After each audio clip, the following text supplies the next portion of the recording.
right, my people, welcome back to the channel. This is Salon's Blog, and I'm welcoming you in a very special way. Yeah, it is a tough one to take as a Chelsea fan. As I'm here right now, it wasn't easy throughout last night with me, but I'm happy to be back this morning and I have to have a critical look at the statistics. I have to take my time to study the statistics about the match last night. I took my time and I went over the statistics carefully. And I came up with my own observations. And to be very honest with you, Chelsea, we are not in a good hands. We are not in a good place. It doesn't look good at all. I have the coach's post-match reaction here that you're going to be watching in the next few minutes. Don't go anywhere. Watch that post-match reaction from the coach. And I'll be giving you full details of every word that he said at the press conference and what is happening right now within the club. I'll be giving you details this week. Dear friend, it is not looking good at all for Chelsea. Don't go anywhere. Watch that video of the coach's post-match reaction video. Quickly, match starts. We had 9 shots in all. 9 shots in all. When Everton had, we had 16 shots in all. Everton had 9 shots. We had 16 shots and Everton had only 9. On target, Everton had 5 on target. Chelsea, we had only 4 on target out of the 16. We had only 4 on target out of the 16. Ball possession. Chelsea had 72% of the ball. Everton had 28% of the ball. Passes. Chelsea had 687 and Everton had 258. Pass accuracy, Chelsea 87%. Everton 64%. Fouls committed 12 each. That's 12-12. Yellow cards 2 each. Red cards none. Offside 2 for Everton, 1 for Chelsea. Corners 8 for Chelsea, 4 for Everton. What does this stats tell you? What does it tell you? There's a fundamental problem. This statistics here tells me one thing. There is no striker on the pitch. There's no goal scorer on the pitch. We had 8 corners. We could not even utilize one. We could not make use of just one of the corners. So it doesn't mean that we don't have people that plays a corner accurately or we don't have people that can head the ball into the net. These days we talk about using statistics to buy players, right? We look at the players' performance rates and we check everything before we buy. Don't we check on their goal scoring ability, set piece ability, heading to score goal from corner kick ability? Don't we check on those things, or we don't practice those ones in training any longer? Scoring from set pieces, scoring from penalty, from a corner kick. Chelsea today, that is our start on your screen. What do you think about it, my dear friend? Let me hear from you in the comment section. Now, personally, accountability needs to happen, and it starts right at the top. Accountability needs to happen at the Chelsea Football Club, and it to start right from the top.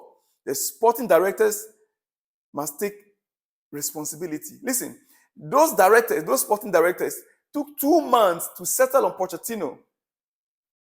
Yes, the sporting directors took 2 months to settle on Pochettino. They said his standards of excellence, among other things, made him the standout candidate. You failed. The owners, let's hear from you. No scripted BS. Let's see a sit-down interview explaining what's gone wrong since the takeover. That is what we need now. Yeah, that is what we need now.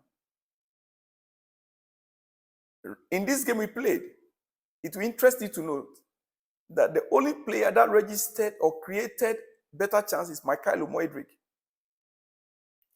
He is the only one that created better chance. Mikhailo Moedric registered more chances of creation, 5, and registered more successful take-ons, 4 out of 6, than any other players for this Everton game.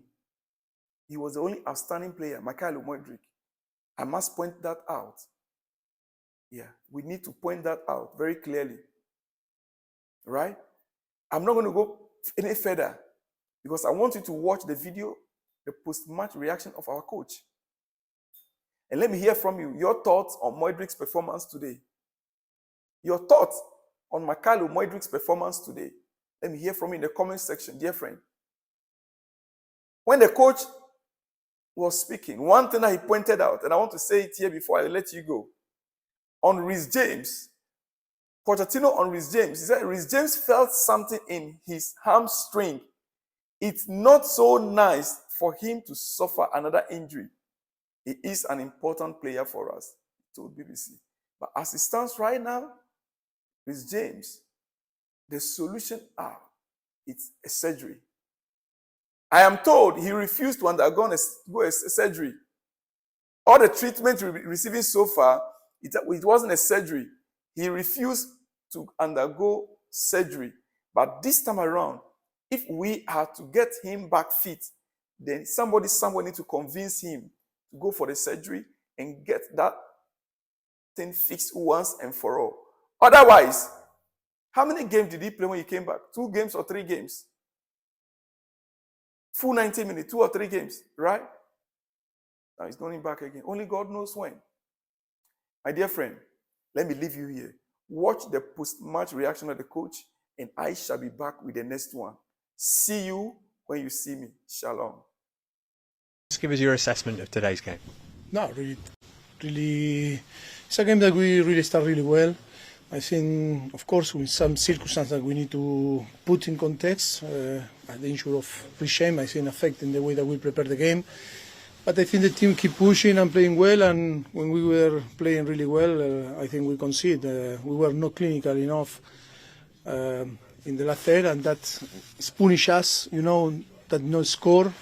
And then when we concede to go in behind of, again, to the result and taking risks, and too many circumstances after with the injury of Robert and of course Marco Curella. We need to manage and to make changes. Yes, disappointed because frustrated because I think the team deserved another result, not the defeat. So dominant in terms of possession. I guess it's, as you were saying, being clinical in front of goal was the same thing at Old Trafford, wasn't it? I guess as a coach, there's not too much you can do about that. No, it's about to realize that we need to be more aggressive in the last third, and yes, in some point I think during the period so far I think we were, but now we miss again this momentum, and yes, we need to build our momentum again. We need now to be ready and pushing and being hard for the next game. You mentioned the injury to Reece. Was that him taking the precaution of saying that he didn't feel right, and do you think it's a serious issue for him? Well, I think now we need to assess, but he feels something in his hamstring. That is why he asked for go out, But hope it's not a big issue. And what about Sanchez and Cucurella? Do you know how long they'll be? We need to assess also them. They asked for to change, and yes, we need to assess tomorrow. It's been a difficult week, hasn't it, with 2 games on the road? You're looking forward to having a full week of training? I'm looking forward to arrive as soon as possible. The next few games, it's important to get out the feelings and to try to prepare in the best way. Thanks for your time. Appreciate it.